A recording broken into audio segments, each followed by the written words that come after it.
आजचा विषय आहे एक सामायिक रेषीय समीकरणे। आपण त्याची व्याख्या बघू।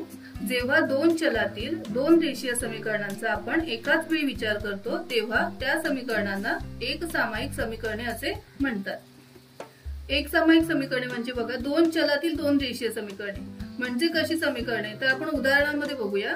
खाली एक उदाहरण दिलंय की खालील एक सामायिक समीकरण सोडवा। 5x + 3y = 8 आणि 3x + y = 2।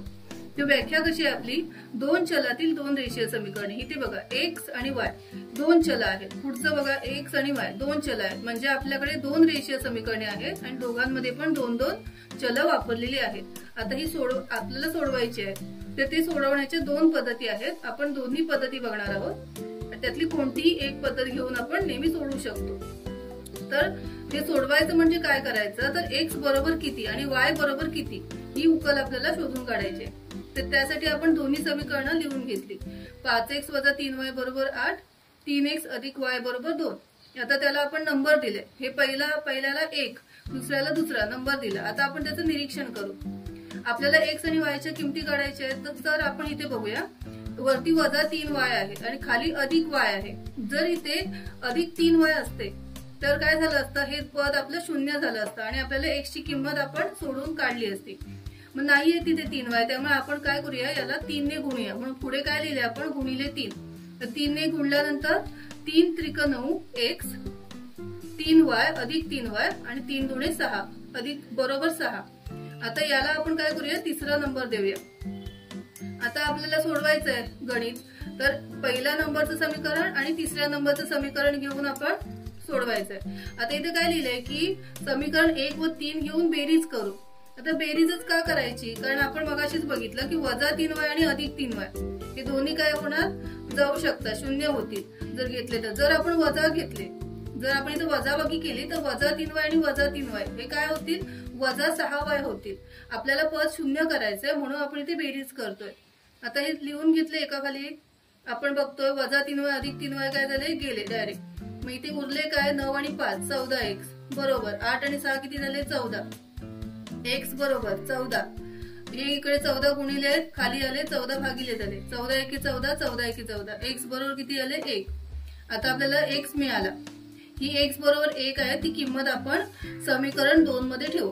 आता इथे समीकरण 2 मध्येच ठेवायची गरज आहे का, नाही। आपल्याकडे टोटल 3 समीकरण झालेली आहे। आपण कुठल्याही समीकरणामध्ये या तिघांपैकी जर ही किंमत टाकली तरी आपल्याला y ची किंमत मिळणार आहे।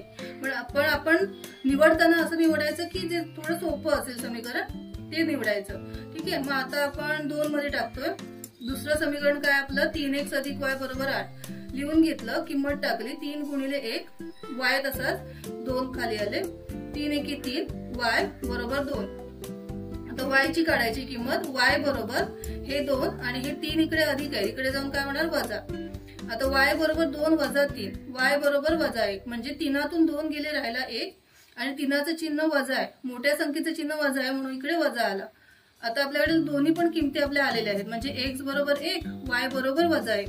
तर ही काय आपली उकल आहे आणि उकल लिहिण्याची ही दुसरी पद्धत आहे की उकल कंसामध्ये x, y लिहिला, बरोबर आलेले दोन्ही उत्तर, x चं उत्तर आणि y चं उत्तर, 1 स्वल्पविराम -1 झालं। हे अशा प्रकारे आपण पहिल्या पद्धतीने एक सामायिक समीकरण सोडवलं। आता आपण हेच समीकरण पुन्हा सोडवू, पण दुसऱ्या पद्धतीने। आता ही आपली दुसरी पद्धत आहे। जी दोन्ही समीकरण आपल्याला प्रश्नामध्ये दिली होती ती आपण एकाखाली एक लिहून घेतली आणि त्याला नंबर दिले 1 आणि 2। आता आपण पुन्हा याचं निरीक्षण करू दोन्ही ह्याचं। तर काय आपल्याला दिसतंय की आपल्याला y ची, इकडे y फक्त नुसता y दिलाय, तर मग आपल्याला y ची किंमत आपण काढू शकतो। म्हणजे हे जर 3x आहेत ते जर या बाजूला घालवले जिथे 2 आहेत, तर आपल्याला इथून काय मिळेल, y ची किंमत मिळेल। तेच आपण खाली लिहिले की समीकरण 2 वरून y ची किंमत, y बरोबर हा 2 तसाच राहिला आणि हे 3x जे आहे तिकडे घालवतोय म्हणून -3x झाले। हे आपलं समीकरण नंबर 3 आहे। आता आपल्याला काय मिळालं, याच्यावर y ची किंमत मिळाली, y बरोबर 2 - 3x। आता y ची ही किंमत आपण 1 मध्ये ठेवू। आता समीकरण 1 पहिलं समीकरण लिहून घेतलं, 5x + 3y = 8, 5x तसेच राहिले, वजा चिन्ह, 3 तसेच आणि y च्या जागी काय घेतलं, आपण आता काढलेली किंमत टाकली, बरोबर 8। आता कंस सोडवून घेऊ, 5x तसेच राहिले, वजा 3 दुणे 6 अधिक 3 त्रिक 9. आता इकडे बघा वजा आणि वजा गुणाकार आहे, वजा वजा काय होणार अधिक अधिक झाले. अधिक 9x बरोबर 8. हे 9 आणि हे 5 14x वजा 6 तसेच बरोबर 8. 14x बरोबर 8 अधिक 6 म्हणजे इकडचे वजा 6 होते ते तिकडे जाऊन अधिक 6 झाले. 14x बरोबर 14. 8 आणि 6 14. x बरोबर 14/14 इकडे गुणिले होते इकडे जाऊन भागिले झाले. x बरोबर 1. x ची किंमत मिळाली आपल्याला आणि आपल्याकडे y ची किंमत आहे पण ती आता आपण किमतीच्या रूपात काढू. ते समीकरणाच्या रूपात आपल्याला किंमत मिळाली y ची. इथे x बरोबर किंमत 1 ही किंमत समीकरण 3 मध्ये ठेवू. y बरोबर 2 वजा 3x. y बरोबर 2 वजा 3 गुणिले 1. ही जी 1 आपली किंमत आली होती ती ठेवली आपण. y बरोबर 2 वजा 3. y बरोबर किती वजा 1. 3तून 2 गेले राहिला 1 आणि मोठ्या संख्येचं चिन्ह. आपली उकल काय आले x, y बरोबर 1 आणि वजा 1. 1 म्हणजे x ची किंमत आणि वजा 1 म्हणजे y ची किंमत. अशा पद्धतीने आपण मगाशी सोडवलेले गणित हे दुसऱ्या पद्धतीने पण आपण सोडवू शकतो. जी पद्धत तुम्हाला सोपी वाटेल त्या पद्धतीने तुम्ही सोडवू शकता. ठीक आहे.